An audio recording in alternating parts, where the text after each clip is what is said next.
कि यमुना जी जो कि एक प्रकार से हमारी दिल्ली की अधिष्ठात्री देवी हैं और 1326 किलोमीटर का एक बड़ा सफ़र तय करते हुए यमुना जी दिल्ली से होकर के भी गुजरती है और कालिंदी पर्वत की बंदरपूछ पहाड़ियों से यमुना जी आती हैं और दिल्ली के अंदर पल्ला बख्तावरपुर वह स्थान है जहाँ से यमुना जी दिल्ली में आती है। और हम देखें कि इस 1326 किलोमीटर में 30 किलोमीटर की जो बेल्ट है वे दिल्ली में आती है और जो कि एक प्रकार से technically it is merely 2% of the whole 1376 kilometre.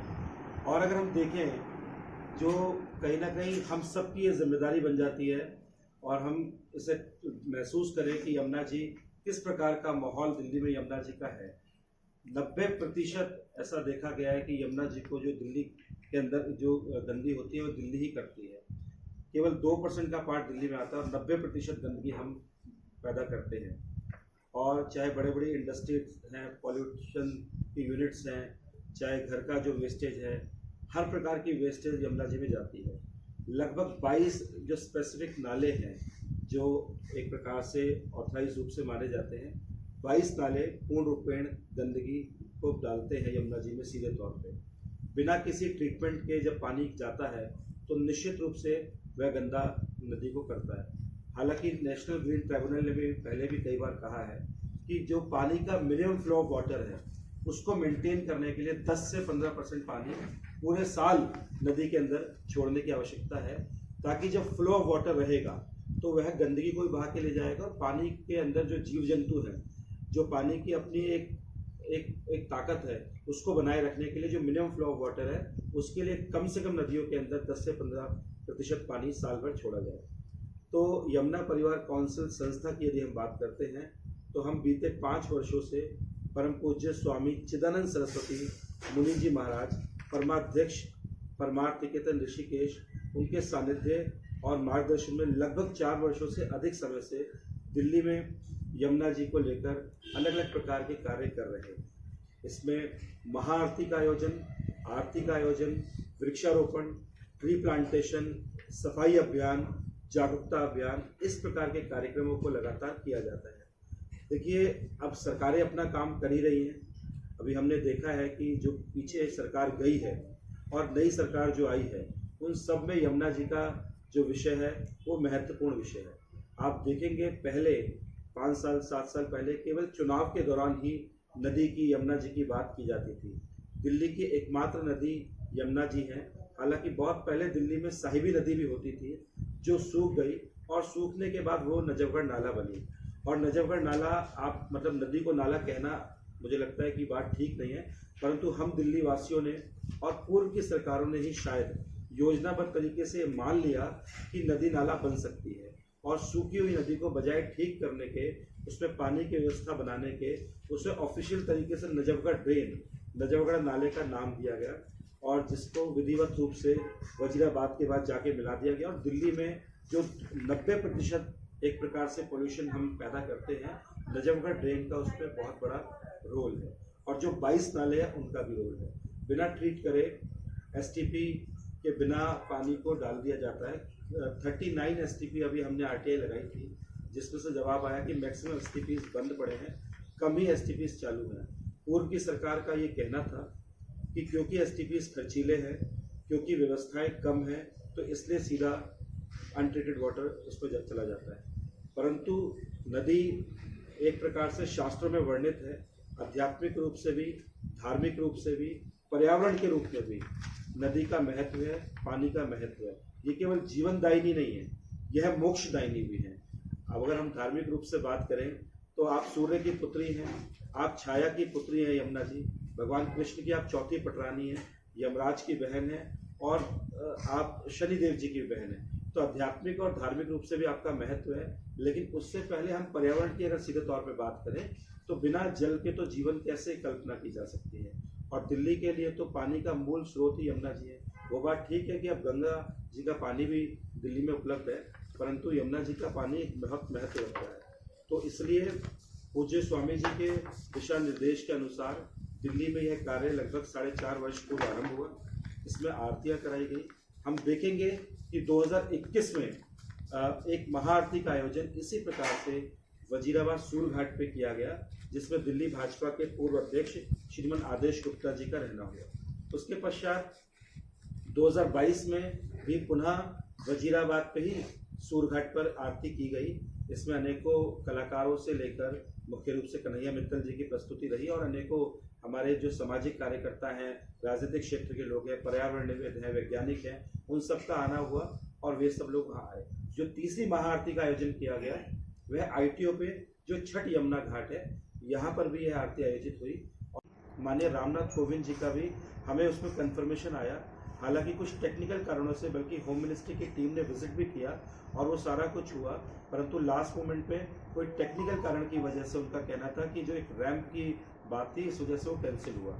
उस कार्यक्रम में भी अनेकों कलाकारों ने आकर के यमुना जी के कॉज को सपोर्ट किया। मुख्य रूप से कैलाश खेर जी का भी उस कार्यक्रम में आना हुआ, सत्यभूषण जैन जी भी लगातार सब कार्यक्रमों में रहे। आप देखें, अब सवाल उठता है कि आरती क्यों? आखिर ये एक धार्मिक अनुष्ठान है, क्या आप सिर्फ आरती करेंगे? क्या आप महाआरती करेंगे? सिर्फ धर्म की बात करेंगे? देखिए, हम ये समझते हैं कि भारत एक भावनात्मक देश है, भारत एक धार्मिक देश है, हम सब धर्मपरायण और धर्म प्रिय लोग हैं, और जब किसी बात को धर्म के साथ पॉजिटिव उद्देश्य से जोड़ा जाता है तो वो हम तक जल्दी पहुंचती है, हमें शायद वे बात जल्दी समझ में आती है। तो इस बात को ध्यान में रखते हुए शायद स्वामी जी ने और हम सब लोगों ने मिलकर यह तय किया कि आरती और महाआरती के माध्यम से हम जन जागृति पैदा करेंगे और लोगों को जोड़ने का कार्य करेंगे। और वह कार्य इस प्रकार से आगे बढ़ता चला गया कि आप सभी को जानकर प्रसन्नता होगी कि 9 स्थानों पर, मैं पूरी जिम्मेदारी के साथ आपको बताना चाहूँगा, आप जाकर के उसको देख भी सकते हैं सब स्थानों पे, पल्ला बख्तावरपुर से लेकर कालिंदी कुंज घाट तक अभी 9 स्थानों पर जी यमुना जी की आरती विधिवत रूप से जो शास्त्रों में वर्णित है वे आरती आरंभ की गई। हालांकि ऐसा नहीं था कि पहले आरती नहीं होती थी, पहले आरती कम होती थी, या जो अन्य आरती हैं जैसे ओम जय जगदीश हरे या जो अन्य प्रसिद्ध आरतियां वे होती थी। तो हमने पंडितों से, ब्राह्मणों से, मंदिरों के प्रधानों से जाकर मुलाकात की, उन्हें समझाया, कन्विंस किया कि जो आप आरती कर रहे हैं वे अच्छा है, वे आप करते रहिए, परंतु साथ में आप यमुना जी की आरती करिए ताकि यमुना जी की महत्ता लोगों के बीच में यमुना जी का विषय जाए। और उसका लाभ ये हुआ कि 9 स्थानों पर आरती के साथ साथ 4 स्थानों पर यमुना जी की मूर्ति की प्राण प्रतिष्ठा भी की गई। तो इससे एक जागृति उत्पन्न हुई। जो यमुना भक्त थे, जो कृष्ण भक्त हैं, जो पर्यावरण के प्रति जिनका प्रेम है और जो कहीं ना कहीं धार्मिक या आध्यात्मिक रूप से जुड़े लोग हैं, उनके मन में ये भावना उत्पन्न हुई। कहीं ना कहीं एक आंदोलन के रूप में लोग बड़ी संख्या में लगातार हमारे साथ जुड़ते गए। आरतियां और महाआरतियां तो हम कर ही रहे थे, साथ साथ हमने वृक्षारोपण भी आरंभ किया, सफाई अभियान भी आरंभ किया। इसमें नमामि गंगे ने भी, और जो national mission for clean Ganga है, उनके द्वारा भी हमें बीच बीच में मार्गदर्शन और प्रोत्साहन मिला। साथ में स्वामी चिदानंद सरस्वती जी जैसा सा हमारा मार्गदर्शन करते रहे, हम वह कार्य को आगे बढ़ाते रहे।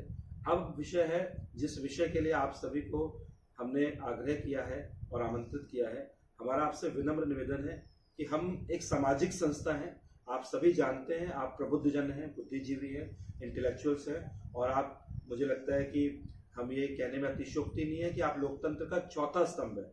आपकी बात पूरे विश्व में जाती है और वह सुनी जाती है, आप जिम्मेदार नागरिक भी हैं। तो जो कार्यक्रम कल का हमारा प्रस्तावित है, इसमें दिल्ली की माननीय मुख्यमंत्री श्रीमती रेखा गुप्ता जी की ओर से हमें स्वीकृति प्रदान की गई है, क्योंकि स्वाभाविक है जी, कार्यों को देखते हुए वहाँ से भी स्वीकृति आती है। और इसके अतिरिक्त हमारे जो पूर्व केंद्रीय मंत्री और सांसद हैं आदरणीय श्रीमान अनुराग ठाकुर जी भी कार्यक्रम में रहेंगे। इसके अतिरिक्त दिल्ली भाजपा के प्रदेश अध्यक्ष श्री वीरेंद्र सचदेवा जी रहेंगे, नरेश बंसल जी जो राष्ट्रीय सह संयोजक हैं और साथ ही साथ राज्यसभा के सांसद हैं। ऐसे प्रमुख जनों के अलावा ये इनविटेशन कार्ड अभी आपको दिया गया है, इसमें आप देख सकते हैं अनेकों समाज सेवी, पर्यावरणविद, उद्योगपति आदि, ताकि ये जो विषय है यमुना जी का, ये विषय अधिक से अधिक लोगों तक पहुंचे, इसकी चर्चा हो, इसकी बातचीत हो। और ये बात सही है कि वर्तमान सरकार ने कहा है और काम करके भी दिखाना शुरू करा है। 8 तारीख को दिल्ली में रिजल्ट आया और शायद 13 तारीख को पीएमओ ने कॉन्फ्रेंस मीटिंग कॉल करके आला अधिकारियों को भी उसमें शामिल किया। दिल्ली के चीफ सेक्रेटरी भी उस बैठक में शामिल हुए और ये बात निकल करके आई कि काम को आरंभ कर दिया जाए। कुछ ही दिनों बाद आप देखते हैं कि मशीनें लग जाती हैं और कूड़ा करकट आदि गंदगी यमुना जी से निकालने का काम स्टार्ट हो जाता है। तो हमारा जो वर्तमान सरकार है उनसे न केवल निवेदन है, हम सहयोग में भी उनके साथ खड़े हैं और हर प्रकार का अगर उनकी तरफ से कोई आग्रह भी आता है तो हम उनको एक स्ट्रेटेजी रणनीति बनाने के लिए भी, क्योंकि हमारे पास इस प्रकार के कार्यकर्ता साथी हैं जो यमुना जी की अच्छी समझ के साथ साथ यमुना जी पे व्यवहारिक दृष्टिकोण से कार्य को आगे बढ़ा रहे हैं। तो कल जो कार्यक्रम होने जा रहा है इसमें संपूर्ण उत्तर भारत, जहाँ से यमुना जी आई हैं, उत्तराखंड, हिमाचल प्रदेश, दिल्ली, हरियाणा और उत्तर प्रदेश, इन 5 राज्यों से विभिन्न यमुना साधक, यमुना भक्त बड़ी संख्या में एकत्र हो रहे हैं और साथ ही साथ अनेकों पर्यावरणविद यमुना जी के विषय पर काम करने लोग यहाँ पर आ रहे हैं।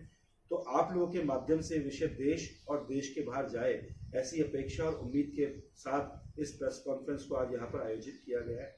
और एक अंतिम बात जिसको जानकर आपको प्रसन्नता होगी कि देखिए कई प्रकार के लोग आयोजन करते हैं, परंतु हमारा ये हमें लगा कि यमुना अवार्ड करके एक अवार्ड दिया जाए जिसमें जो लोग एक्चुअल में समाज में यमुना जी के लिए, नदियों के लिए, पानी के लिए काम कर रहे हैं, ऐसे लोगों को ढूंढना।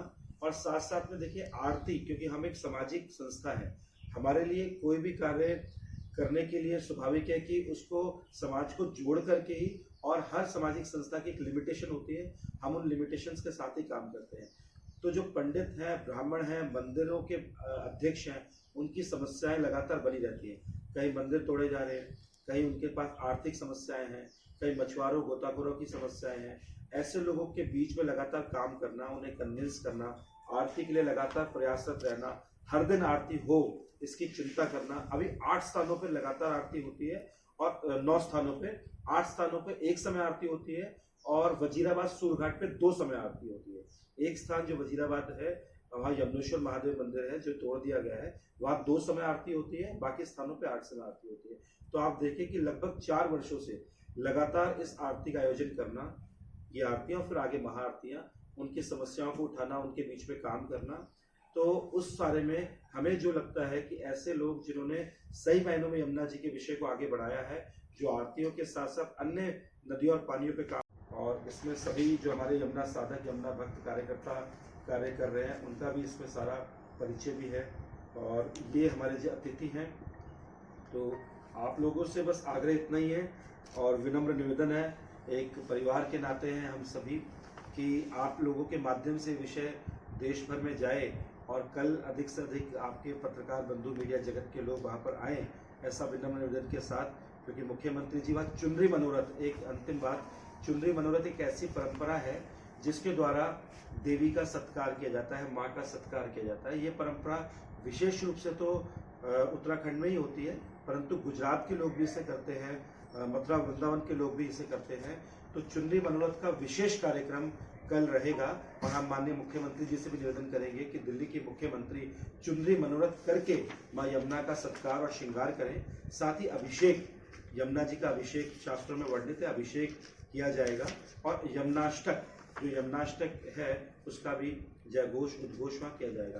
और एक अंतिम बात और मैं बताना चाहूँगा कि मथुरा और वृंदावन से 11 जो विशेषज्ञ हमारे पंडित जी हैं, ब्राह्मण देवता हैं, वे भी कल विधिवत रूप से शास्त्रानुसार यमुनाष्टक, अभिषेक और चुन्नी मनोरथ के इस कार्य को संपन्न करेंगे। मेरी बात समाप्त हुई, आपके मन में कोई बात है? सही बात। वजीराबाद में मनाया जाएगा, उसके बाद एक भव्य आरती होगी जिसमें दिल्ली की यशस्वी मुख्यमंत्री आदरणीय रेखा गुप्ता जी रहेंगी, हमारे भारतीय जनता पार्टी के उत्तराखंड से राज्यसभा सांसद, राष्ट्रीय कोषाध्यक्ष आदरणीय नरेश बंसल जी रहेंगे, दिल्ली प्रदेश के यशस्वी अध्यक्ष आदरणीय वीरेंद्र सचदेवा जी जो भारतीय जनता पार्टी के अध्यक्ष हैं वो रहेंगे, अनुराग ठाकुर जी जो पूर्व केंद्रीय मंत्री हैं और सांसद हमीरपुर से वो रहेंगे, हम सब रहेंगे और हजारों यमुना साधक, यमुना भक्त उसमें शामिल रहेंगे। आप सभी से निवेदन है कि आप जरूर आएं आरती में और भव्य जयंती में, और आरती और भव्य जयंती का साक्षी बने। जय हिंद, जय भारत, जय उत्तराखंड। हम सभी भोजन